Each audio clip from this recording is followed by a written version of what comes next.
ኃጢአት በሽታ ነው፣ ንስሐ መድኃኒት ነው፣ ካህን ዶክተር ነው፣ ቤተ ክርስቲያን ሆስፒታል ናት ይላል።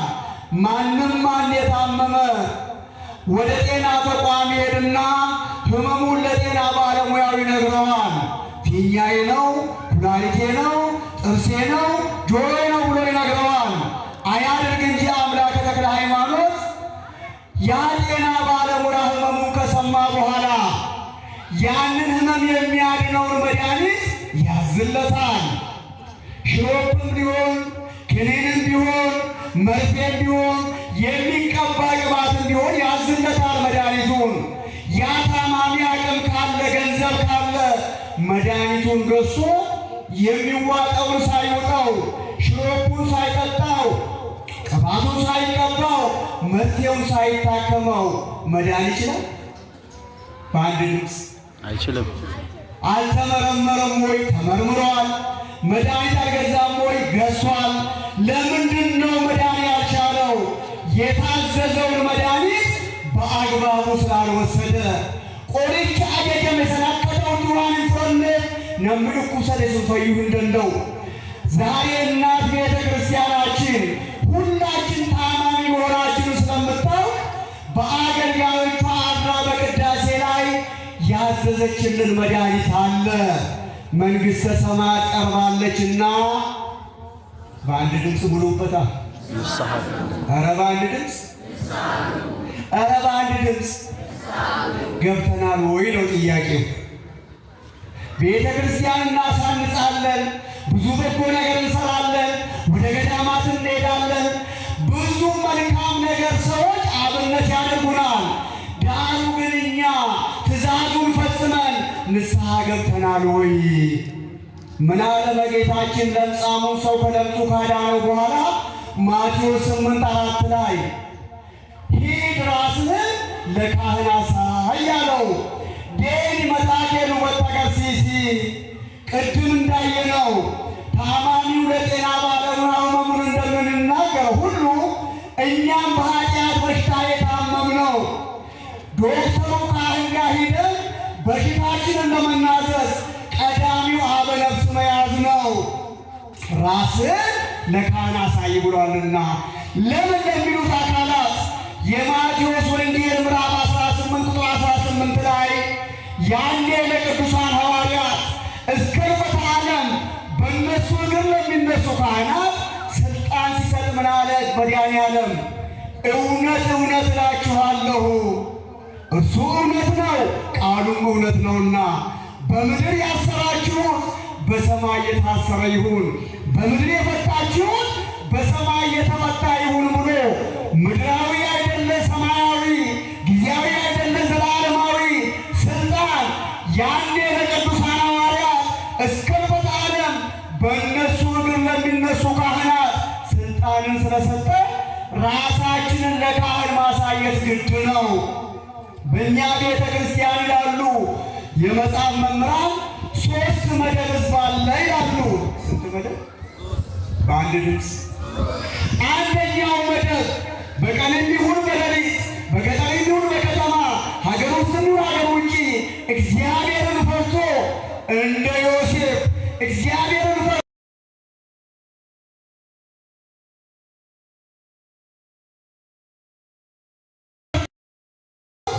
ዮሴፍን ለኃጢአት የጌታው ሚስት በጋበዘችው ሰዓት መልሱ ምን ነበረ? ዘፍጥረት 39 ላይ እንዴት በእግዚአብሔር ፊት ኃጢአት እሰራለሁ? በማን ፊት? በአንድ ድምፅ። ጨለማን ተገን አድርገን ዱር ውስጥ ገብተን ከአንድ ከተማ ወደ ሌላ ከተማ ሄደን ኃጢአት ስንሰራ ማን ያይናል? ትንቢተ ኤርምያስ ምዕራፍ 23 ቁጥር 23 ላይ መዝሙር 118 ላይ ምልአተ መለኮቱ ዓለማትን የመላ እግዚአብሔር እንደሆነ ይነግረናል። እንደ ንስር ክንፍ እያለ ዳዊት ዓለምን ብዞር ሰማይ ሰማያት ወጣ መቀመጫት ወርድ አንተ የሌለህበት የለም፣ እንዴት በእግዚአብሔር ፊት ኃጢአት እሰራለሁ የሚል አንድ መደብ ሕዝብ አለ። ሶስና ለስም መምህራን የተባሉት ረብናት የማይገባ ጥያቄ ሲጠይቋቸው እንደ ዮሴፍ እሷም እንዴት በእግዚአብሔር ፊት ኃጢአት እሰራለሁ ብላ በሃይማኖት በመጽናቷ ለሞት ብትጋበዝም እግዚአብሔር ዳንኤልን አንስቶ የሶስናን እንባ ተመልክቶ ንጽሕናዋ እንዲታወቅ አድርጓል። ስለዚህ ወንዶች እንደ ዮሴፍ፣ ሴቶች እንደ ሶስና ለአብነት እንዳነሳናቸው በሕይወታችን ዘመን የኃጢአት ጥያቄ ሲመጣ ማንን እንፍራ? ማን ድምፅ? የጥበብ ሁሉ መጀመሪያ ማንም መፍራት ነውና፣ አቤት። ሁለተኛው መደብ ደግሞ አሉ ሰዎች ናቸው፣ ሥጋ ለባሽ ናቸው። በዓለም ሲኖሩ በአንድም በሌላም በኃጢአት ተፈትነው ቢወድቁም የዋለው አይደር ያደረው አይዋል ብለው ንስሐ የሚገቡ ወገኖች ደግሞ አሉ አሉ። የመጀመሪያዎቹ በእግዚአብሔር አጋዥነት ኃጢአት የማይሰሩ፣ ሁለተኛው መደብ ደግሞ ኃጢአት ቢሰሩም የዋለው አይደር ያደረው አይዋል ብለው ንስሐ የሚገቡ አሉ። ለአብነት ያህል በዛሬው ዕለት በዓለ ዕረፍቱንና ቤተ ክርስቲያናችን የምትመሰክርለት ንጉሥ ዳዊት ዕጣን በላ። ዓይኑን አሻቅቦ ሲመለከት አንዲት ውብ ሴት ገላዋን አትክልት ውስጥ ስትታጠብ አየና አጋባሪውን ጠርቶ ጠየቀ። አስተናጋጁን ጠርቶ ጠየቀ። ያቺ ውብ ሴት ማናት ብሎ የአንተ የወታደር የኦርዮ ሚስት ናት አሉ። ኦርዮ ያኔ ከታቦተ ጽዮን ጋር ከባልንጀሮቹ ጋር ለዳር ድንበሩ ለነፃነቱ ከጠላት እየተፋለመ ነው። ምን ይላል ንጉሥ ዳዊት? አስጠራትና ይላል መጽሐፍ ደረሰባት። ከግዳጇ የተነሳች ሰዓት ስለሆነች ጸነሰች።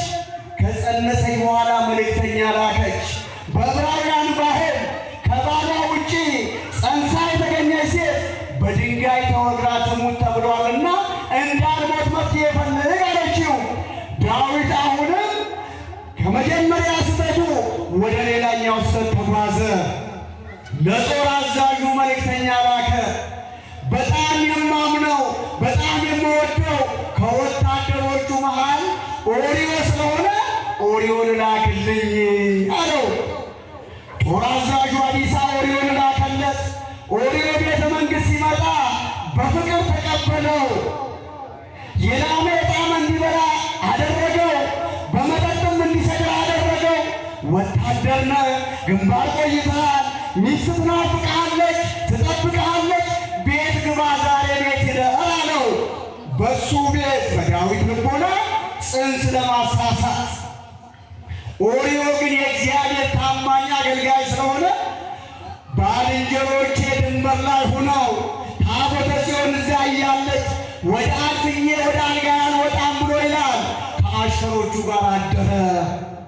በነጋታው አሁንም ቤርሳቤ መልእክተኛ ላከች።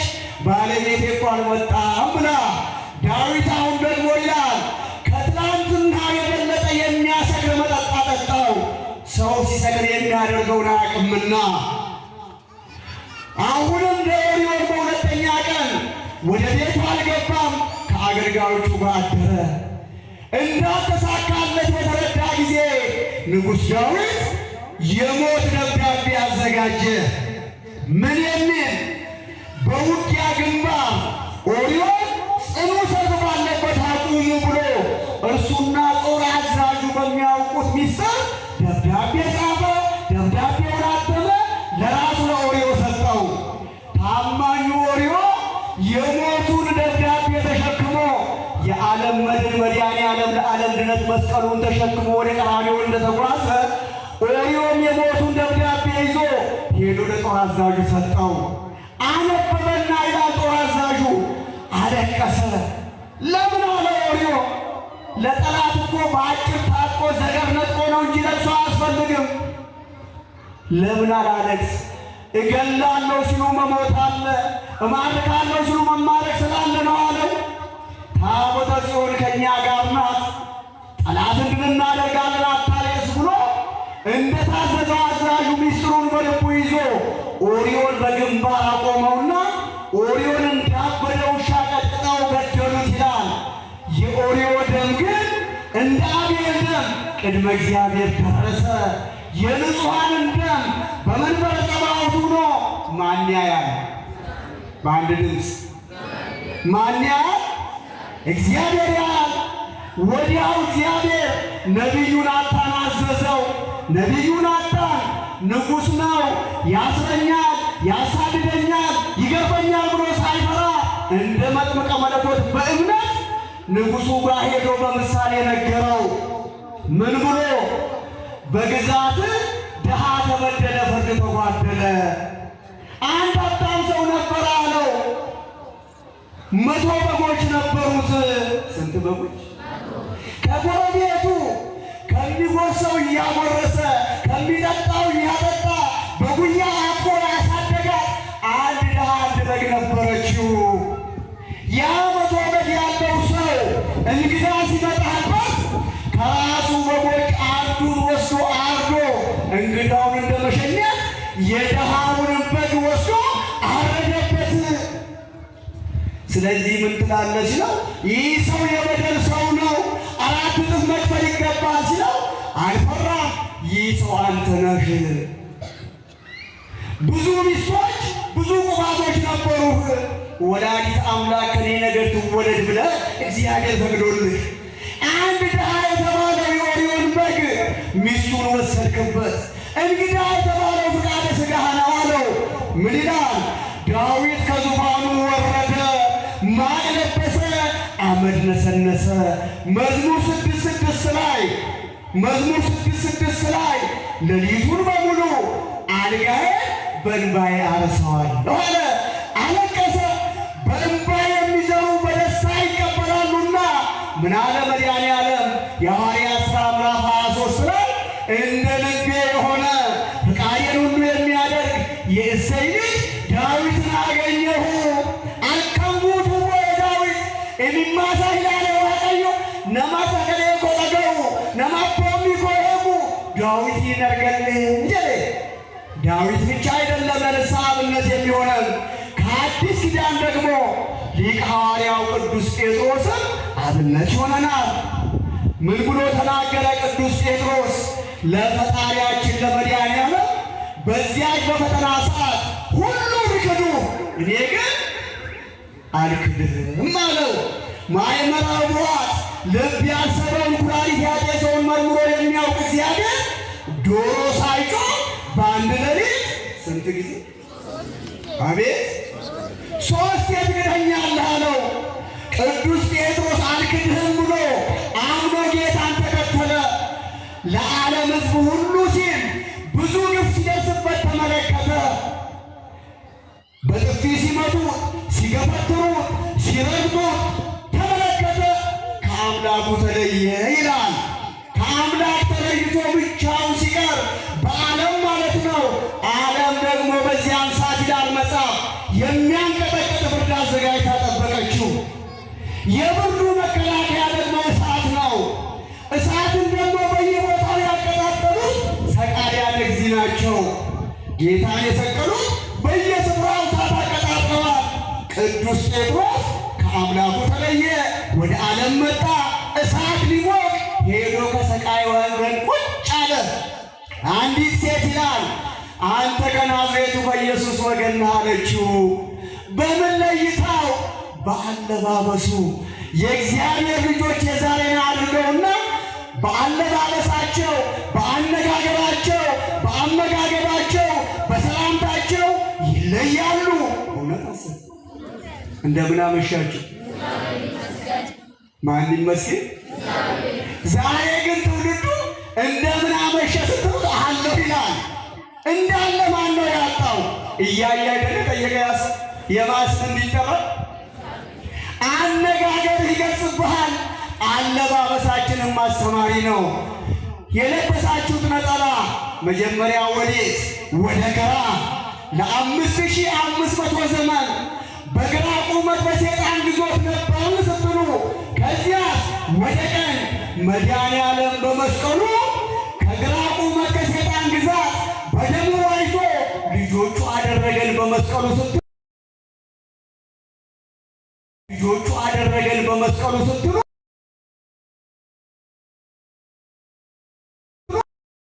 ልጆቹ አደረገን በመስቀሉ ስትሉ አለባበሳችሁ ሊሰ ታወቀብኝ ብሎ ይላል። ከዚያ ተነስቶ እሳት ሊሞቅ ደግሞ ሌላ ስፍራ ሄደ።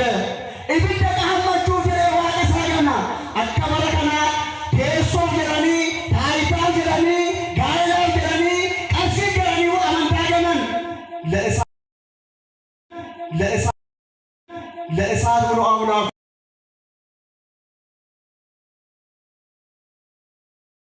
ካደ አለችው። ለካ ቅድም አለባበሴ አሁን አነጋገሬ ሊገልጽ ነው ብሎ ተነስቶ ጉዞ ሲጀምር ይላል ዶሮ ጮኸ። ነፍስ አባት ሆነው ለማ አምላክ በዋለበት ውሎ አምላክ ባደረበት አድሮ የቃሉን ትምህርት የእጁን ታምራት ያየውን ጴጥሮስ ከተሳሳተበት የስተት ጎዳና ዶሮ በጩኸት እንዲነቃ አደረገው። መሪር እንባን አለቀሰ። እንባ አባሽ አምላክ እንባውን አበሰለት። የሁላችንን እንባ ያብስልን። ዛሬ ለሀገራችን በቤተ ክርስቲያናችን በሕዝባችን ላይ በአንድም በሌላም ደም የሚያስለቅስ ስራ ቢሰራም የጴጥሮስን እንባ ያበሰ አምላክ እንባውን ያብሳል አያብስም? ከዚያስ በጎቼን ጠቦቶቼን ግልገሎቼን ጠብቃለሁ። አስተውሉ። አሁን እንዴት ካድከኝ፣ እንዴት አልመሰከርክልኝ ይመላለን።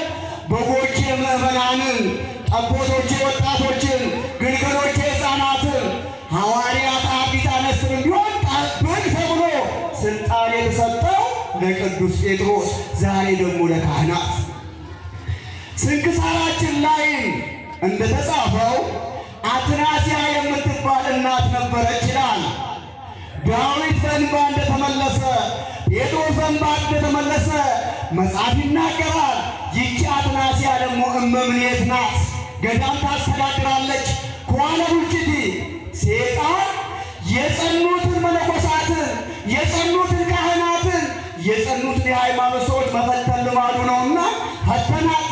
ከአንድ መነኩሴ ጋር ይላል መጽሐፍ የአይን ፍቅር ያዛት። ተነጋገሩ።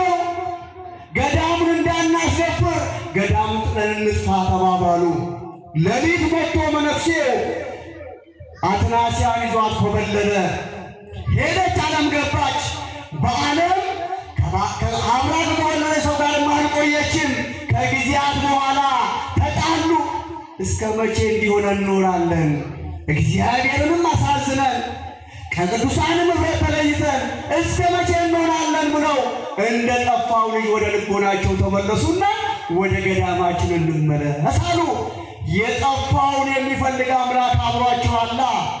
አትናስያ ግን ከመኮብለሏ በፊት ገዳሙን ታስተዳድር እንደነበረ ቁልፉ እጇ ላይ ነውና የእመቤታችን ስዕል ጋር ሂዳ ይላል እመቤቴ ሆይ ሥጋ ፈትኖኛል፣ አጋንንት ሊጥለኝ ነው፣ ይሄ ገዳም እንዳይፈታ አደራ። ለማ ለድንግል ማርያም ልጆቻችሁን፣ ትዳራችሁን፣ ስራችሁን አደራ በሏት። ማንም እመቤታችን እሷ ከገባችበት እንደ ዶኪማስ ጓዳ የጎደለው ይሞላል፣ የመረረው ይጣፍጣል፣ የራቀው ይቀርባል፣ የተሰወረው ይገለጻል። የአምላክ እናት ናትና በብሂላበው የእናት ልመና ፊት አያስመልስ አንገት አያስቀልስ ይላሉና አሁን አደራ እመቤቴ ሆይ ብላ ገዳሙን እንዳይፈታ ቁልፉን መንበሩን አስቀምጣ ሄደች ይላል። እመቤታችን ጸሎቷን ሰማች። የሁላችንን ጸሎት ትስማን። ሰውና በሰው አምሳል ሰው አይደለችም እያለ አይደለንም። መልዕልተ ፍጡራን መልዕልተ ፈጣሪ ብትሆንም በዚያች መነኮሲት አትናስያ ገጽ ቁመት መልክ ተገለጸች። ማን? እመቤታችን።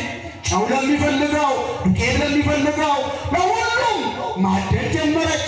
ከጊዜያት በኋላ አትናስያ ስትመለስ ስለ እኔ ምን ያወራሉ ብላ ሰፈር ጠየቀች። እንደሷ ያለች ሴት የለችም። ይህ ገዳም እንዴት አድርጋ እንደያዘች መነኮሳቱን እንዴት አድርጋ እንደምትመክር እየተባለልሽ ነው። ለካ አልታወቀኝም ብላ ይላል። መጀመሪያ ቁልፍ ያስቀመጠችበት ቦታ ስትሄድ ወላዲተ አምላክ በረድኤት ተገለጸችላታ። ልጄ ሆይ አንቺ የሰራሽውን ስህተት ምን አላወቀም? እኔ በአንቺ ቦታ ገብቼ ገመናሽን ሸፍኜ ስራሽን ሰርቼልሻለሁ። ከዛሬ ጀምረሽ ደግመሽ ኃጢአት አትስሪ። ምን አትስሪ? በአንድ ድምፅ ተአምረ ማርያም መቅደም ላይ የእመቤታችን ሐሳብ እንደ ልጇ ሐሳብ ነው። እሱም ኃጢአት ደግመህ አትስራ ነው የሚለው። እመቤታችንስ ደግመሽ ኃጢአት አትስሪ ብላ ወደ ቀደመ ክብሯ ስትመልሳት ቀኖና ከካህኑ ተቀብላ አትናስያ በጎ አካሄዴን አረፈች ይላል። ለእሷ መመለስ ደግሞ ታላቁ ስራ የገዳማውያኑና ዮሐንስ ሐጺር ስራ ትልቅ ስራ እንዳለ ስንክሳር ማየት መምህራን መጠየቅ ግድ ይላል። ስለዚህ ሁለተኛው መደብ ኃጢአት ሰርቶ የዋለው አይደር ያደረው አይዋል ብሎ ንስሐ የሚገባ ማን ጋር ሄዶ? እግዚአብሔር ጋር በአንድ ድምፅ። ለምን ካህኑ አለ ሚልክያስ 2 ላይ የሰራዊት ጌታ የእግዚአብሔር መልእክተኛ ነው። የማን መልእክተኛ? የእግዚአብሔር መልእክተኛ። አበ ነፍስ ያልያዛችሁ አበ ነፍስ ያዙ፣ አበ ነፍስ ያዛችሁ ንስሐ ግቡ። ሦስተኛው መደብ ደግሞ የመጨረሻው አሉ ኃጢአት ሰርቶ እንደ ሰባት ካዘመ እንደ ጽድቅ የሚቆጥር ዘረኝነቱን፣ ሰዶማዊነቱን፣ ውሸቱን፣ ዝሙቱን፣ አድመኝነቱን እንደ ጽድቅ የሚቆጥር ትውልድ አለ። ከደቂቀ ነቢያት ሆሴዕ ምን ይላቸዋል? በኩል በስሏል፣ በአንድ በኩል ሊቅ ነው፣ ስሙ ክርስቲያን ነው፣ ግብሩ ግን የአሕዛብ ነው። ቃሚው ማን ነው? አጫሹ ማን ነው? ዘማሪው ማን ነው? ዘፋኙ ማን ነው? ሰካራሙ ማን ነው? ይባሱኑ በዚህ ዘመን ደግሞ የባዕድ ልጆች ደለሉኝ እንዳለ ዳዊት እህቶቻችን ላይ ጥንተ ጠላት ሌላ ስራ እየሰራ ነው። መግደላዊት ማርያም 7 አጋንንት ውስጥ ካደረባት አንዱ መንፈሰ ትውስት ነው ይላል። የምንዝር ጌጥ። ይህ የምንዝር ጌጥ ሳያውቁ በእኛ ልጆች በእኛ እህቶች ላይ ነግሶ ይታያል። አንድ ጥያቄ ብቻ ልጠይቃችሁ እህቶቼ፣ ከተቀየማችሁም አባታችንን መምህራኑን ዋስ ይጠራለሁ። ፈቃዳችሁ ነው? ልጠይቅ በአንድ ድምፅ ማን ነው የፈጠረ? ማን ነው የፈጠረ? እግዚአብሔር ማለት ሰውን በአርአያውና በምሳሌው ፈጠረ እንዳለ ሁሉ እነሆ ውብ አድርገህ ፈጠርከኝ እንዳለ ዳዊት፣ ዛሬ ግን እህቶቼ ውብ አላደረከኝም ብለው ለከንፈርም ቀለም፣ ለጥፍርም ቀለም፣ ለፀጉርም ቀለም እውነታስ የቤት ግድግዳ ሆና ቁጭ ቀለም የሚቀባው የቤት ግድግዳ ነው። ለከንፈር ቀለም፣ ለፀጉር ቀለም፣ ለጥፍር ቀለም። ይባስ ብሎ ደግሞ ዛሬ በየሚዲያው እንደሚሰማ ጥፍር ያስተክላሉ። ስንት ሰው ተርቦ 10 ምናምን ሺህ አውጥቼ ብላ እንደ ጉራ ትናገራለች። ጸቡ በማጋር በአንድ ድምፅ ከዚህ ሕይወት እንውጣ። ወንዶችም ከባዕድ ልጆች ስራ እንለይ። እስቲ እናንተንም ጥያቄ ልጠይቅ። ኢትዮጵያውያን በታሪክ እንደሚታወቀው በባርነት ተገዝተን እናውቃለን።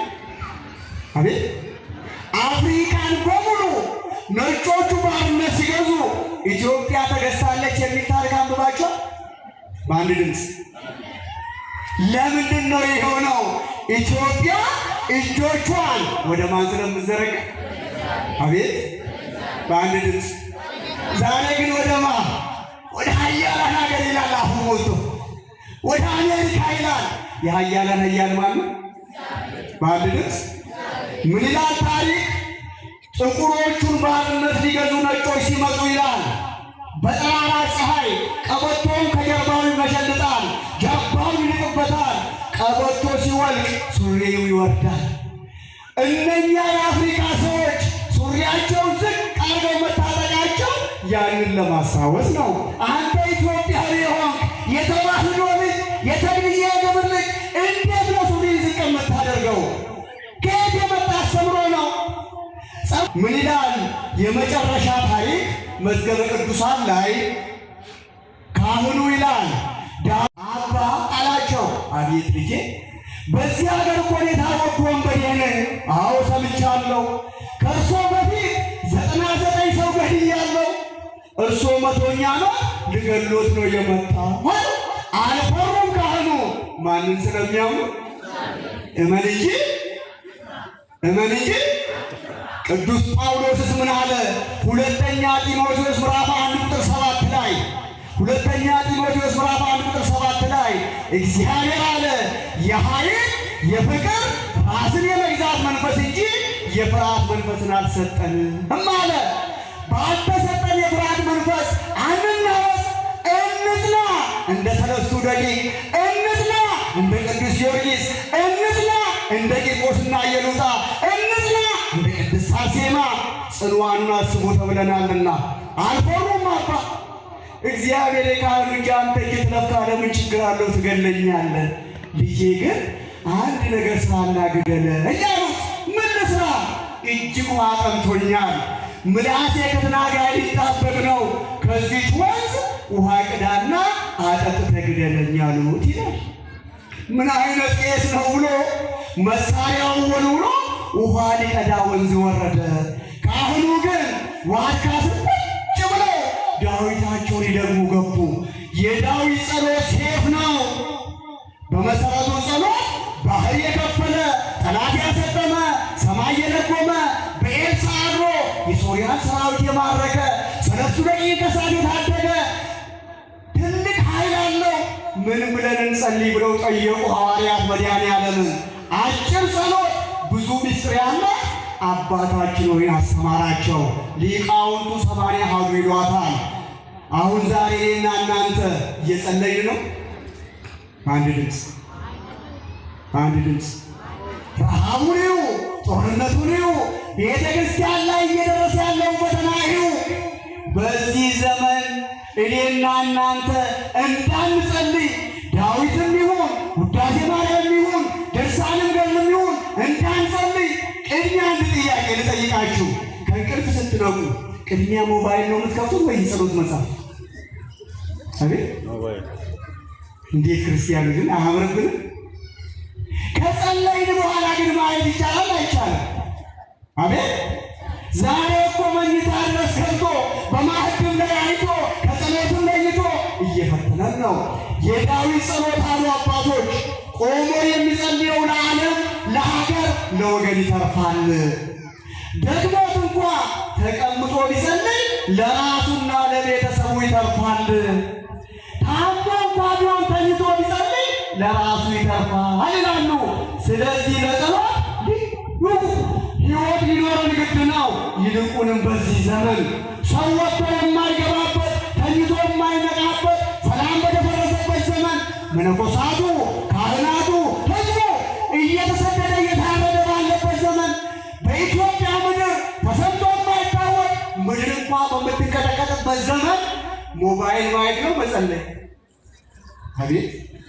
እስቲ ከዛሬ ጀምራችሁ በጻድቁ ተክለ ሃይማኖት ይሁንባችሁ። ቅድሚያ ጸልዩ፣ ከዚያ በኋላ እዩ። ፈቃደኞች ናችሁ? በምናውቃለሁ ታዲያ እሺ ብላችኋል? እሺ ብላችኋል? አምላከ ተክለ ሃይማኖት እሺ ይበላችሁ። ጻድቁ በረድኤት ይጠብቋችሁ።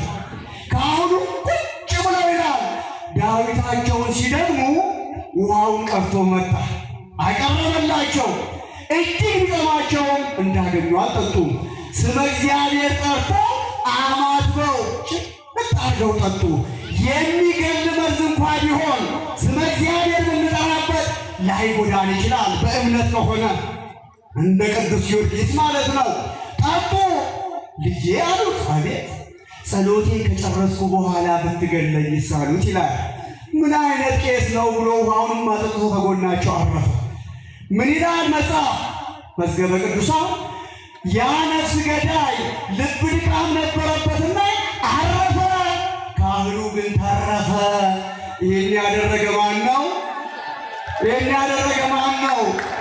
ሰዎች እናንተ ጉድጓድ ቢምሱ፣ መርዝ ቢቀምሙ፣ ጦር ቢሰብቁ፣ ወራሪ ቢመዙ መልሶ በቆፈሩት ጉድጓድ እነሱን የሚከታቸው ማን ነው? ፈርዖንን አስታውሱ። የተወለደ እስራኤላዊ ወንድ ሁሉ ይገደል ብሎ አወጀ። እግዚአብሔር ግን ፈርዖንን ከነሰራዊቱ የአሳ አንበሪ ቀለብ አደረገ። ሰለስቱ ደቂቅ ላይ 7 ጥምዛት አንድደው ሊወረውሩ የነበሩት በእሳት ተቃጥለው አለቁ። ዳንኤልን ለአናብስት የሰጡ አናብስቱ እነሱን በላቸው። ቅዱሳኑን የጠበቀ እግዚአብሔር ይልቁንም እኛ የድንግል ማርያም የአስራት ልጆች የተዋህዶ አማኞች ይጠብቀናል አይጠብቀንም? ወንበዴው አረፈ፣ ካህኑ ተረፈ። ወዲያው መላእክተ ጽልመትም መላእክተ ብርሃንም መጡ። ይቺ ነፍስ የእኛ ናት የእኛ ናት ክርክር ተጀመረ ይላል ቅዱስ ሚካኤል። ይቺ ነፍስ የእኛ ናት አለ። አይደለም አለ ጥንተ ጠላት ዲያብሎስ የእኛ ናት።